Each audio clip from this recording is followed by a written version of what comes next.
Oke, sebelum lanjut silahkan dukung channel ini dengan cara klik subscribe, like, dan share videonya jika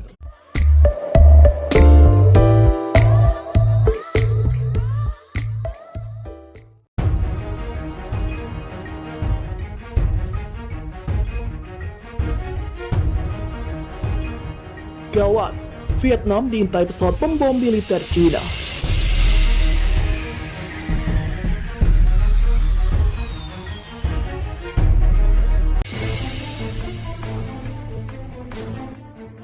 Kekhawatiran tengah dirasakan Vietnam setelah mengetahui ada pesawat pembom Angkatan Udara Tentara Pembebasan Rakyat Cina tengah mengintai di wilayah udaranya. Hal itu diutarakan langsung oleh Duta Besar Vietnam untuk India, Pham San Chow. Menurut laporan The Times of India yang dikutip dari FIFA Militer, Chow menginformasikan situasi Vietnam yang juga tengah berada dalam ancaman Cina. Hal ini dikatakan Chow dalam pertemuannya dengan Menteri Luar Negeri negara India, Harsh Singla. Chow mengetahui bahwa India juga tengah bersetegang dengan Cina pasca bentrok yang terjadi di Lembah Galwan. Di sisi lain, Chow juga tak bisa menutupi kekhawatiran Vietnam setelah pada awal bulan ini, militer Cina mengerahkan pesawat pembom ke Pulau Wudi, pulau terbesar di Kepulauan Paracel. Seperti yang diketahui, Kepulauan Paracel adalah wilayah di Laut Cina Selatan yang disengketakan oleh Cina dan juga negara Vietnam. Cina mengklaim dan menyebutkan Kepulauan Paracel sebagai Kepulauan Sisha atau Shisha Island dan membangunnya sejumlah infrastruktur di wilayah tersebut. Menurut laporan Global Times Media yang didukung Partai Komunis Cina, yang dikutip dari FIFA Militer, Angkatan Udara Tentara Pembebasan Rakyat Cina memang mengirim pesawat pembom Xi'an H-6J untuk berpatroli di wilayah udara Pulau Wudi, Kepulauan Paracel. Akan tetapi, laporan itu sama sekali tidak menyebut bahwa pesawat pembom militer Cina itu tengah mengintai Vietnam. Apa yang dilakukan militer Cina adalah untuk menekankan aktivitas militer Amerika Serikat yang kerap menerobos wilayah tersebut. Pengerahan pesawat pembom H-6J tak lain adalah untuk merespon tindakan pencegahan terhadap armada Angkatan Laut US Navy yang diperkuat kapal-kapal induknya. Seiring dengan memanasnya situasi di Laut Cina Selatan, Vietnam sempat membeli satu buah unit kapal patroli dari India. Kabarnya, Vietnam menggelontorkan dana sebesar 100 juta dolar Amerika atau setara dengan 1,47 triliun rupiah untuk membeli kapal tersebut. Kepulauan Paracel atau Paracel Island adalah salah satu wilayah di Laut Cina Selatan yang jadi sengketa antara Cina dan Vietnam. Cina mengklaim dan menyebutnya sebagai Kepulauan Shisha. Sementara itu, diberitakan sebelumnya,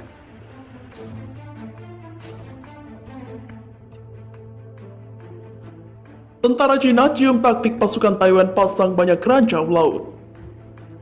Strategi yang tepat wajib dimiliki Angkatan Bersenjata Taiwan untuk mengantisipasi agresi tentara pembebasan rakyat Cina. Salah satu yang menjadi fokus adalah menahan laju kapal-kapal perang Cina dengan menempatkan sejumlah ranjau di bawah laut. Dalam laporan yang diperoleh dari FIFA Militer dari South China Morning Post, Taiwan disebut tengah menyelidiki sistem pertahanan asimetris berteknologi tinggi milik Cina. Hal ini dilakukan untuk menunda dan menahan pendaratan pasukan Cina dalam waktu yang cukup lama. Sehingga pasukan angkatan bersenjata Amerika sudah berada di daratan Taiwan saat tentara-tentara Cina tiba. Salah satu cara adalah menanam sejumlah ranjau bawah laut di perairan, terutama di Selat Taiwan. Jika tentara pembebasan laut Cina mencoba menyerang Taiwan, itu pasti menjadi pertempuran asimetris. Letnan Lu Shishi, mantan instruktur Angkatan Darat Taiwan.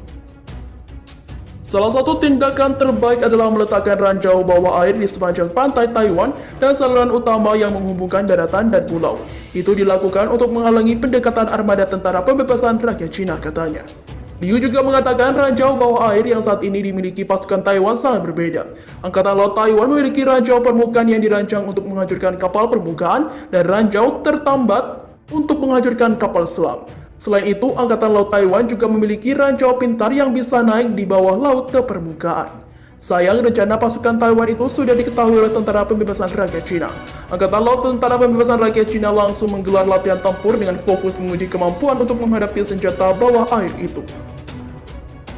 Pasukan Cina juga berkonsentrasi pada latihan pembersihan ranjau bawah laut dalam latihan tempur terbarunya.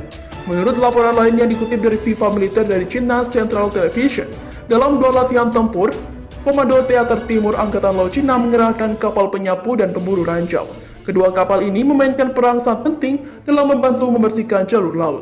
sehingga armada tempur Cina bisa melaju dengan aman. Sementara itu,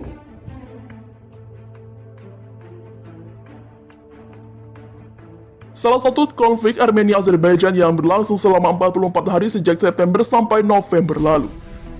Sebuah artikel yang terbit di Naval and Marcheship, majalah militer Cina, mereview bagaimana tentara Armenia kewalahan karena Azerbaijan. Superioritas Armenia memang remuk dan hancur dengan strategi hebat Azerbaijan. Meskipun Armenia kuat dalam pasukan darat dilengkapi tank, radar, dan kendaraan bersenjata lain, tentara Armenia menjadi mangsa mudah bagi Azerbaijan. Mereka menggunakan Bayraktar TB2 yang bisa meluncur serangan tepat melawan target di parit dan kendaraan yang bergerak. Drone terbang tersebut juga mengambil video sembari ditunjukkan tentara Armenia diidentifikasi dan kemudian ditarget oleh drone senjata itu.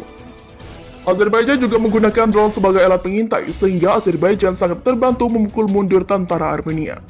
Artikel di Naval mengatakan di kasus konflik Nagorno-Karabakh perisai yang digunakan untuk menangkis drone tidak digunakan secara efektif. Meskipun drone kedua belah pihak dihantam dengan hebat oleh pihak musuh, tapi bukti pentingnya drone senjata di perang sudah terpampang jelas dan tidak ada dari kedua belah pihak yang bisa mengalahkan drone. Artikel dilanjutkan, drone yang mengalami kami lebih canggih, atau yang mengancam kami sangat jauh lebih canggih, sulit dideteksi dan sulit mempertahankan diri darinya. Kemudian dikatakan dalam artikel tersebut jika pasukan tentara Cina seharusnya meningkatkan kesadaran mereka atas ancaman dari drone dan tentara Cina harus memasukkan kesiapan itu dalam latihan perang mereka. Bagi sebagian unit akar rumput di militer Cina, upaya penaklukan drone adalah pelajaran baru. Seperti dituliskan dalam artikel tersebut, serta ditambahi jika unit militer perlu meraih pemahaman lebih mengenai karakteristik sebagai drone. Mulai dari drone penyerang sampai drone siluman, semua harus dipelajari dan dikembangkan strategi untuk melawannya. Disarankan juga bagi tentara Cina untuk membangun jaringan terdeteksi atau pendeteksi multilapis dengan radar anti-drone, radar pembuta, stasiun deteksi radio, dan perlengkapan inframerah lainnya. Gunanya adalah untuk terus-menerus memonitor masuknya drone di berbagai tempat dalam jangkauan yang luas. Disarankan juga, selain cara deteksi, bisa menggunakan taktik seperti mengirim gangguan elektronik dengan senjata pertahanan darat anti-pesawat LD-2000, serta menyebar objek palsu untuk mengaburkan fokus drone tersebut. Cina sendiri merupakan pengguna aktif drone dalam dunia militer dan terus mengembangkan senjata itu dengan variasi baru serta kemampuan yang terus dikembangkan meliputi kemampuan siluman, kecepatan, manuver, ketinggian, edurasi, dan serta otomotasi. Dikabarkan Cina sudah mengembangkan drone bunuh diri, harga murah yang dapat dikirim dari kendaraan taktis yang ringan atau dari helikopter untuk menyerang target.